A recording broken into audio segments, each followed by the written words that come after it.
না, এখানে তো আমরা ভোটার আমাকে বলতেছে আপনি কোনো কথা বলবেন না, কথা বলবেন না। আমি বলতে চাচ্ছি যে উনি আমার লোক, উনি একটু চিন্তা ভাবনা করে ভোটটা দেয়। তো আমার লোক না, তারপর আমি চাচ্ছি যে একটা নিরপেক্ষ ভোট হোক। তাই উনি চিন্তা বলছে, প্রথমে বলছে আমি দাঁড়িপাল্লায় মারবো, পরে আবার বলতেছে যে না আমি তো ধানের শেষে মারবো। তা দাঁড়িপাল্লার ছিলটা মেরে উনি মেরে কাগজটা ভাঁজ করে ফেলাইছে। কতক্ষণ আগের ঘটনা পা? এটা তো আধা ঘন্টা একটু বেশি হবে। আমার কথা শুনেন, এখন করেছে কি আমি এই ঘটনা শোনার সঙ্গে সঙ্গে আমি এখানে উপস্থিত হয়েছি। ঘটনা কিন্তু ঘটে গেছে, ঘটার পর আমি এখানে এসেছি। এসার পর আমি প্রথমে পুলিং এজেন্টের কাছে গেছি, কারণ ওনারা এলো সর্বোচ্চ কমপ্লেন করবে।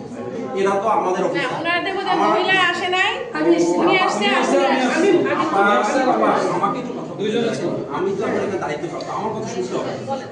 আমি ওনাদেরকে নিয়ে এসেছি, আমি বলেছি এরকম একটা ঘটনা ঘটেছে, আপনারা কি বলতেছে? হ্যাঁ, ওনারা আমাকে এনশিওর করেছে যে এই ঘটনা হয়েছে। এই যে আপনার ধানের শীষের কথাটা বলা হয়েছে, এই ধরনের কমপ্লেন কিন্তু উনি আমাকে দেয় না বলছে না। উনি বলছে আপনাকে বলা হয়নি। ওই যে ওনারা আপনারা 3-4 জন লোক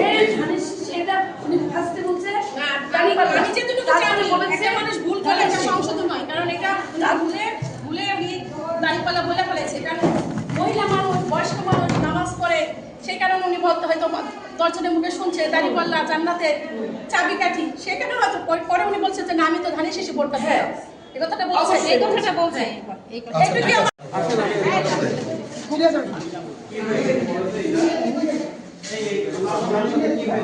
আমার সাথে না, একজন মুরব্বীর সাথে উনি প্রথমে বলছে আমি দাঁড়িপাল্লা করতে পারছি, উনি আবার দাঁড়িপাল্লা চিন্তা মেরে দিয়ে কাগজটা পাস করে ফেলেছে, পরে বলতেছে যে আগে ধানের শেষে ভোট দেব।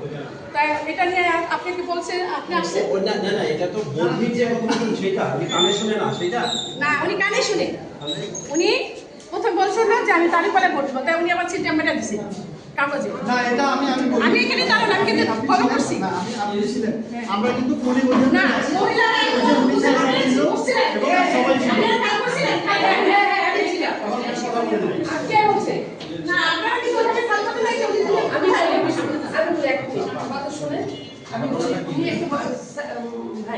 উনি হলো বয়স্ক মহিলা, হ্যাঁ উনি কি যে করবে তার কোনো দিশা পাচ্ছিল না। তখন আমাদের অনুমতি নিচ্ছে, আমাদের অনুমতি নিয়ে বললো যে আমি সিটটা মারতে পারবো, আমি আমাদের অনুমতি নিয়ে উনি বললো যে আমরা কি সিটটা মেরে দেবো। তখন আমি আর উনি একটু দাঁড়াই বললাম যে হ্যাঁ সিটটা মার, ঠিক আছে মানে। তখন ওই যে উনি সিটটা মারছে, উনি বলেছে যেটা বলছে পরে উনি বলছে যে না আমি এটা মার দিয়ে অনুমতি নিয়েই মারা হয়েছে।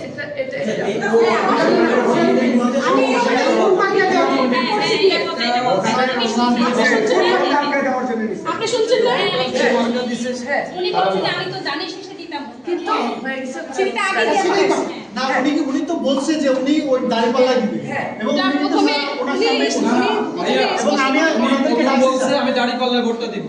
পরে সিলটা মারার পরে যখন ওই যে প্রিজাইডিং অফিসার আসছে তখন উনি আবার ঘুরে বলতেছে আমি ধানের শীষে দিতাম। এখন স্যার আমরা কি সত্য কথা যেটা, হ্যাঁ সেটা সত্য যে আমি ধানের শীষে দিলাম, তখন তো হয়ে গেল। এখন ওনার পক্ষে বলছে আবার মানে আরেকটা ওইটা কি ছিঁড়ে ফেলা যেত না?